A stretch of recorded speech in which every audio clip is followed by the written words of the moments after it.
Halo semuanya, balik lagi bareng saya Sulasana. Kali ini saya mau bahas soal toxic positivity ya. Jadi saya sudah rangkum catatannya, poin-poinnya di sini. Apa itu toxic positivity? Kenapa saya mau bahas ini?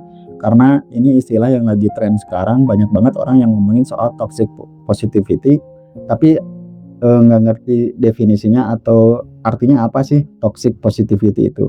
Nah, saya mau jelasin di sini. Saya sudah cari poin-poinnya supaya lebih cepat aja, supaya lebih ringkas gitu, langsung ke intinya ya.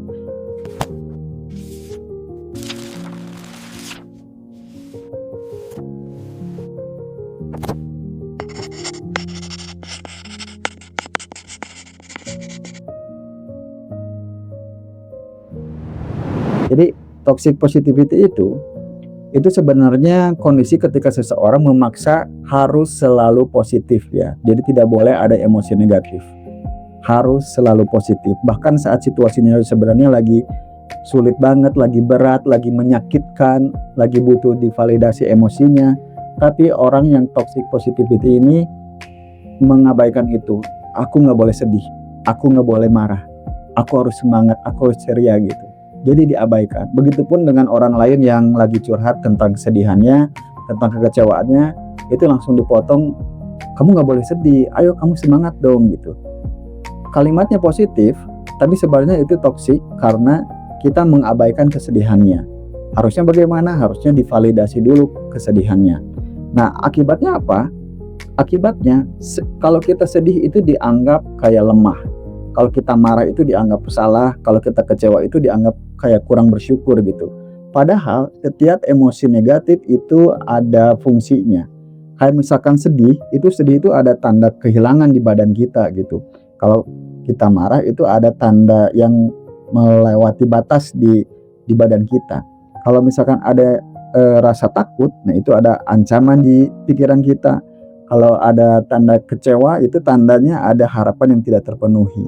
Nah, kalau misalkan dibiarkan diabaikan, kalau semuanya dipaksa harus positif, kebayang nggak? Semua emosi itu tidak akan hilang. Nah, biasanya akan menumpuk dan cuma bisa dipendam. Dan kalau misalkan menumpuk sampai akhirnya melewati batas maksimal, itu akan meledak dan tetap akan keluar, dan ini jadi lebih bahaya. Kalau orang yang sedih, ya makin sedih banget, terpuruk, menarik diri, galau parah gitu. Orang yang lagi marah ini marahnya akan marah banget, dia akan manggil tuh emosi-emosi yang lamanya gitu, yang dulunya kependem, dia akan bahkan sampai bisa tindakan fisik gitu ketika marah gitu. Dan ini bahayanya gitu. Kenapa toxic positivity ini berbahaya? Nah, ciri-ciri orang yang toxic positivity, mari kita sama-sama evaluasi ya, mari kita sama-sama sadar diri apakah ada dalam diri kita atau misalkan ada di lingkungan sekitar kita gitu ya. Ciri-ciri orang yang toxic positivity itu yang pertama, dia tidak nyaman melihat orang sedih. Ketika ada orang sedih gak nyaman tuh. Bukannya kasihan tapi ya dia sedih lagi gitu. Nah, itu ciri-ciri orang yang toxic positivity. Yang kedua, selalu ingin cepat menghibur. Belum selesai curhat udah langsung dipotong. Udah, kamu jangan sedih, ayo semangat, ayo kita cari hiburan. Padahal dia lagi sedih banget gitu. Diabaikan atau dibunuh rasa sedihnya. Yang ketiga, menganggap emosi negatif itu salah. Yang keempat, sering memakai kalimat motivasi untuk menghindari kenyataan. Ya, kenyataannya lagi sedih, dikasih motivasi yang positif.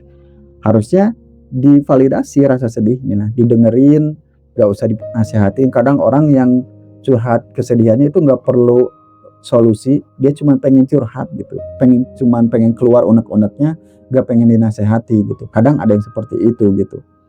Terus yang berikutnya, suka memaksa diri terlihat kuat terus. Walaupun saya lagi sedih, saya harus kuat.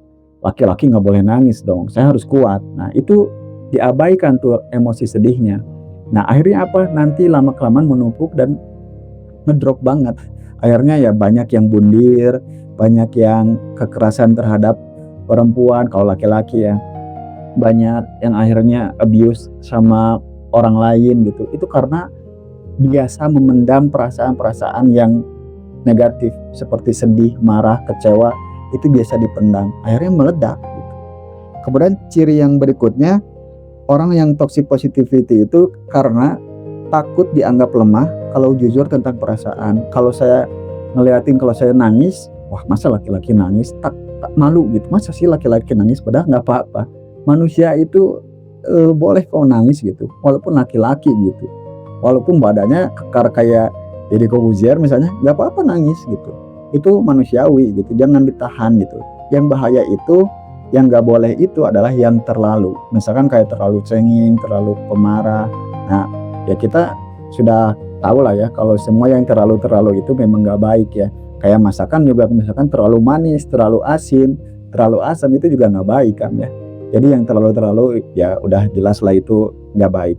Jadi dikeluarkan sewajarnya, marah boleh, nangis boleh, kecewa boleh, tapi dikontrol atau biasa untuk di-manage ya sebenarnya. Nah, kenapa orang banyak yang melakukan toxic positivity? Itu karena banyak orang yang sebenarnya itu bingung menghadapi emosi yang berat. Ketika ada yang nangis di depan kita, kita kadang suka bingung, aduh gimana ya cara handle-nya gitu. Nah biasanya dipotong tuh curhatannya, langsung disemangatin, langsung dikasih motivasi yang positif, langsung dikasih hiburan. Padahal seharusnya menurut psikologi yang benar ya, yang saya catat di sini, seharusnya ya divalidasi kata-kata negatifnya, atau misalkan dia lagi sedih ya divalidasi kesedihannya gitu. Kalau dia marah, divalidasi marahannya, baru diredam, baru dikasih motivasi yang positif gitu. Jangan langsung dikasih motivasi positif ya. Nah, apa bedanya kalau positif yang sehat dengan positif yang toksik gitu kan? Lalu harus gimana gitu ketika ada orang yang curhat, masa nggak dikasih semangat? Betul, memang harus dikasih semangat, dikasih kalimat-kalimat yang positif, tapi setelah divalidasi gitu. Positif yang sehat, misalkan ada yang curhat, aduh aku lagi berat banget nih, masalahnya lagi berat. Nah, kita validasi dulu, ya emang benar ya, hidup itu emang berat banget gitu. Tapi gimana kalau kita cari jalan keluarnya gitu. Nah itu kita validasi dulu emosinya, kita iyakan dulu keluhannya, baru kita kasih kalimat-kalimat yang positif gitu. Nah itu positif yang sehat gitu. Sedangkan kalau yang toksik, begitu aduh hidup aku lagi berat banget nih, aku sedih banget nih, udah nggak usah sedih, mending kita happy yuk gitu. Nah itu toxic positivity, kalimatnya positif tapi sebenarnya itu toksik karena mengabaikan kesedihannya gitu. Kemudian yang saya catat di sini, kenapa toxic positivity ini berbahaya? Nah ini yang tadi saya bilang, karena lama-lama seseorang bisa memendam emosi, seseorang bisa merasa bersalah saat sedih, seseorang bakal merasa pura-pura kuat, seseorang akan kehilangan tempat aman untuk jujur soal perasaannya. Kalau sedih dia akan merasa malu gitu, masa sih aku sedih gitu, aku kan ceria. Nah itu yang jadi bahaya gitu.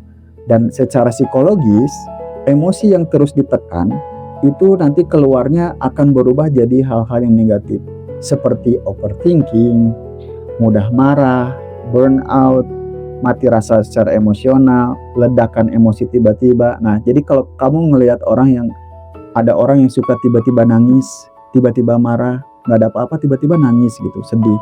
Nah itu orang biasa menahan emosinya, biasa menahan emosi sedih, emosi marah, emosi kecewanya, selalu diabaikan gitu. Akhirnya menumpuk, tiba-tiba nangis, tiba-tiba marah, teriak-teriak gitu. Nah ini kan bahaya secara psikologi gitu. Nah lalu harus bagaimana sih secara psikologi yang benar gitu, urutannya ya. Nah ini saya sudah catat. Yang pertama, satu tadi validasi dulu. Jadi bukan berarti kita membenarkan semua omongannya. Kadang kita gak setuju dengan apa yang dia ceritakan, tapi kita harus validasi emosinya. Kita boleh tidak setuju dengan ceritanya, tapi kita validasi perasaannya gitu.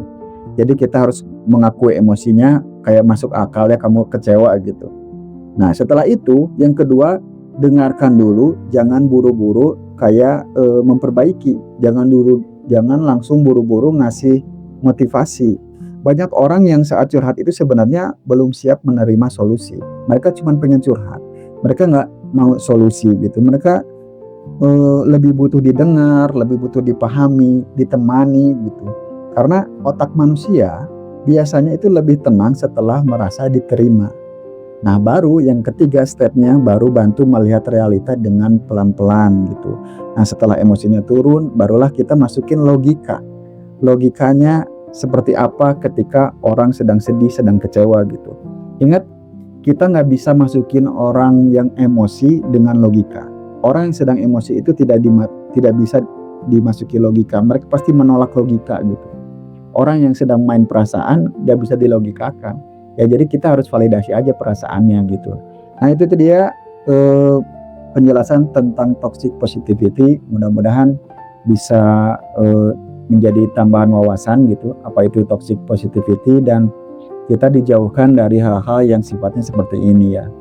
Mungkin kedepannya saya mau bahas lagi istilah yang lagi tren supaya jadi tambahan wawasan aja gitu dan jadi catatan saya, catatan menjelang tua, apa itu wawasan-wawasan baru yang bisa saya reminder gitu. Karena kenapa saya buat konten ini ya karena saya sudah di usia mudah lupa.